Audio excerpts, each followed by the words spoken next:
¿Cómo era ser un mercenario en la Edad Media? Bienvenidos a un nuevo vídeo del canal. Benvenuti y comenzamos. Para empezar, hay que tratar un poco sobre los mercenarios primigenios de la Edad Media, es decir, de los mercenarios germánicos que estuvieron en el servicio en el Mediterráneo durante los finales del Imperio Romano de Occidente y de Oriente.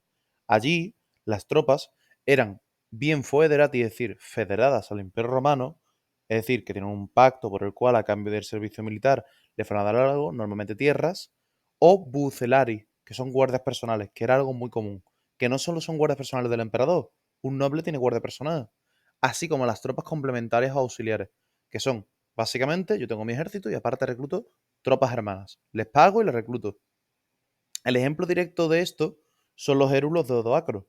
Los érulos son los que acabarían con el Imperio Romano de Occidente, tomando esta cuando dejaron de ver rentable el uso y el dinero que les estaban dando. Poco después, durante varios siglos, el mercenariazgo se fue convirtiendo en una profesión ingrata. Era un periodo de formación territorial y política, con muchas guerras, la cuna del feudalismo carolingio, que provocó que las tropas mercenarias fueran poco profesionales, más común y menos investigadas. Esto no implica que no se usasen mercenarios, especialmente en la zona francesa, bien como fuerza de combate auxiliar o como apoyo, destacando casos como el bizantino o el visigodo, que tenía tropas ostrogodas mercenarias, en este caso por su situación política, en el cual el reino visigodo, durante un breve periodo de tiempo, fue dependiente del reino ostrogodo. Creo que he dicho imperio, no lo sé. En el siglo X, en cambio, la principal fuerza mercenaria estaba en el Oriente, concretamente en el Imperio Romano de Oriente, el Imperio Bizantino. Esta era la Guardia Varega, una guardia personal para el emperador conformada por hombres del norte, que no solo incluía vikingos, ¿vale? Los vikingos son suecos, daneses, noruegos, escandinavos en general, sino que también incluía anglosajones, para ser la guardia personal del emperador, siendo un ejército de élite que rondaba los 10.000 hombres, que es un ejército bastante potente para lo que es el ejército bizantino. Pensá que en su momento de mayor esplendor llegó a tener alrededor de 120.000 soldados, el cual ganó fama entre estos porque, claro, los varegos, que es como se llaman los miembros de esta guardia, van en su juventud al Imperio Bizantino, ganan un montón de pasta en esta guardia, ganan fama y después cuando vuelven a sus tierras son asquerosamente ricos. Ejemplo directo de esto era un mercenario, Harald Hardrada, que será también conocido como el último rey de Noruega, que intentaría conquistar en Inglaterra, siendo derrotado por Guillermo el Conquistador. Este tío había sido un guardia varego. En el siglo XI va a haber un cambio porque vemos que los caballeros nobles, sin señor, van a empezar a participar como mercenarios, así como unos incipientes cuerpos de piratas musulmanes, berberiscos, también los normandos que estaban en el sur de Italia y otros cuerpos que se concentraban tanto en esta zona que he dicho como en la zona germánica, debido, por un motivo muy simple, en la zona germánica, porque estaban los magieres, que son los húngaros. ¿Vale? Para el grupo de población húngara, en aquel momento esta era una migración con bastante fuerza militar, con una buena caballería que se usaba. El ejemplo directo de estos caballeros sin señores, como lo que he dicho al principio, es el Ciscampeador, aquí en Hispania, que es un caballero que tiene su hueste personal, de sus primos, de sus amigos, de sus no sé qué, o que los ha contratado, o que los ha ganado, que va yendo de fuerza entre fuerzas musulmanas y cristianas, que sinceramente sí que resulta rentable. El Ciscampeador acaba siendo rey de Valencia, con un montón de parias pagadas por los musulmanes, con un montón de pactos con los reyes cristianos de manera independiente, y acaba siendo un rey más hasta que muere. Entonces, claro, el reino de Valencia no sobrevive a su muerte, poco después, porque su mujer lo hereda, pero claro, no consiguen hacer mucho. En el siglo XII van a empezar a verse nuevas fuerzas y un nuevo suceso, porque se empiezan a formar lo que sería el inicio de compañías o grupos potentes de mercenarios, destacando especialmente dos tipos, los almogávares, que son eh, un grupo que va a verse más potenciado en siglos posteriores, pero que ya existía, tropas musulmanas, y los rutiers. Los rutiers, o routiers, como prefiráis, eran soldados libres que pueden ser yo con mi amigo Paco, salimos de la ciudad de Brabante y nos vamos a meter espadazos por dinero, ¿entendéis? Entonces, no somos los mejores soldados del mundo, pero hacemos cosas que un soldado noble no haría. Esto va a ayudar a la formación de pequeñas asociaciones de mercenarios, que van a germinar en el siglo XIII.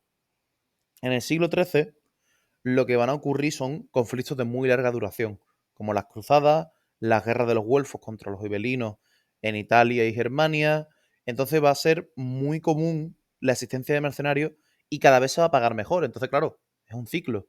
Si cada vez necesito más mercenarios y cada vez les pago mejor, cada vez más gente que quiere ser mercenaria. En esta época va a surgir un suceso que se va a extender durante 2 siglos, los condotieros. Estos, que se les conoce mejor como capitanes de aventura, son fundadores de pequeñas compañías libres de mercenarios.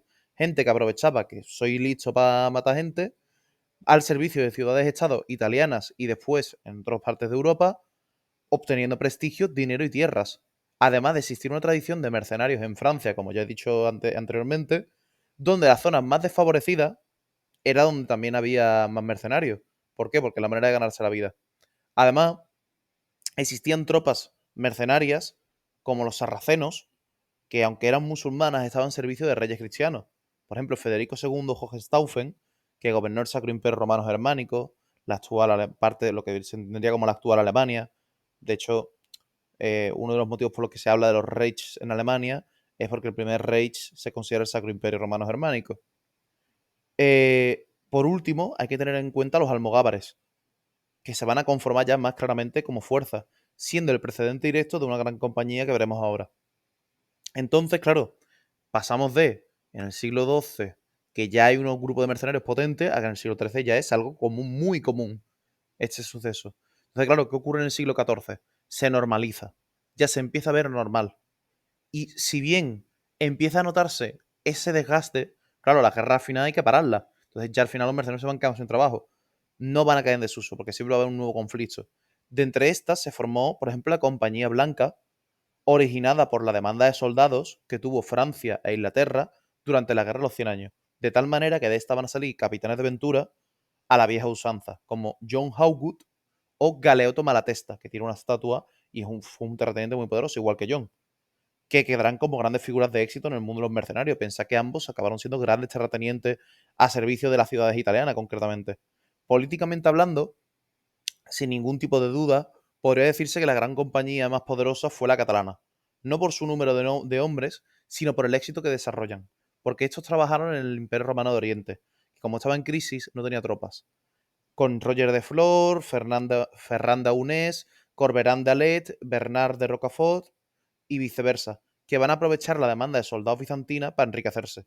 El problema es que el miedo del emperador bizantino a que estos tomasen el poder hizo que en una cena asesinase a buena parte de sus líderes, incluido Roger de Flor, lo que pasa es que, evidentemente, claro, si tú tienes una compañía a tu servicio y tú matas a sus líderes, la compañía se enfada un poco. Entonces cogieron a sus segundos al mando, los pusieron primero y se rebelaron, tomando islas y dominios que tenían los bizantinos, como era Atenas y Neopatria, jurando lealtad a la corona de Aragón para protegerse, de tal manera que van a ser unos protectorados que van a tener que existirán hasta el imparable avance otomano a mitad de siglo, ¿vale?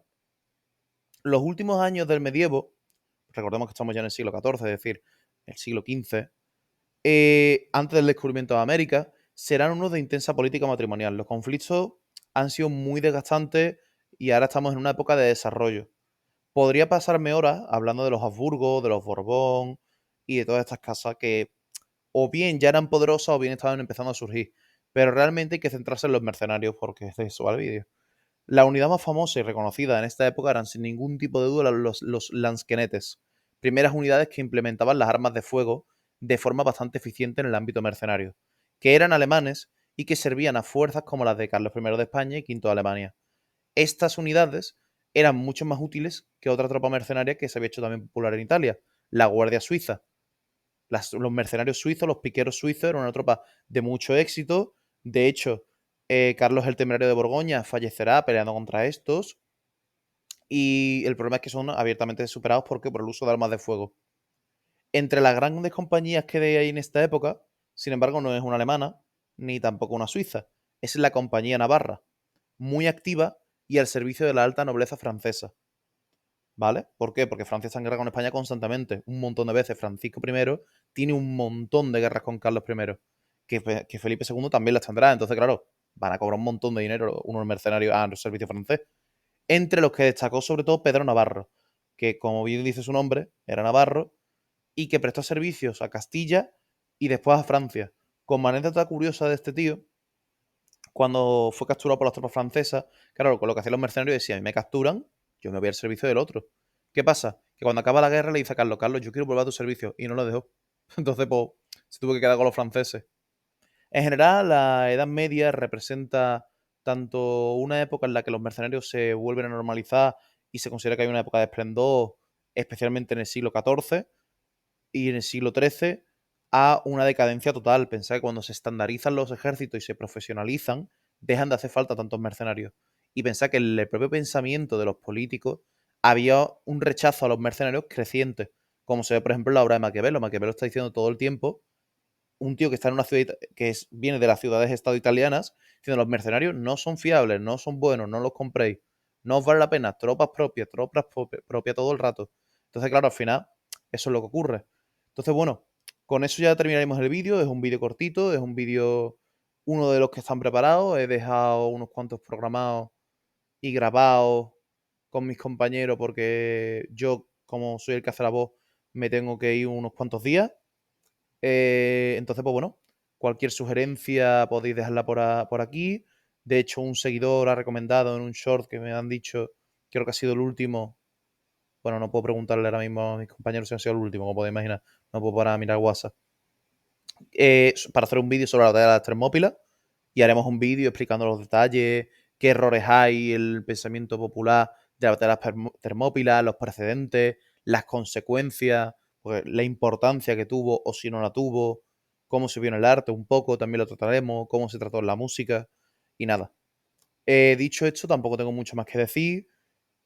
Con este vídeo hemos tenido varios problemas a la hora de qué fuentes utilizar, porque el problema es que en qué nos centramos. Nos centramos en su desarrollo, como se ha hecho en el vídeo, nos centramos en, sí, bueno, originalmente tenía una espada que era de un tipo, después tenía un escudo que era de otro tipo, al final el problema era que, claro, si me pongo a hacer eso, tengo que hablarte de la infantería, de la caballería, de la artillería incipiente. Entonces, al final, ¿qué ocurre? Que el vídeo pasa de ser de 10 minutos, una planificación de un vídeo de 10 minutos, a uno de 30.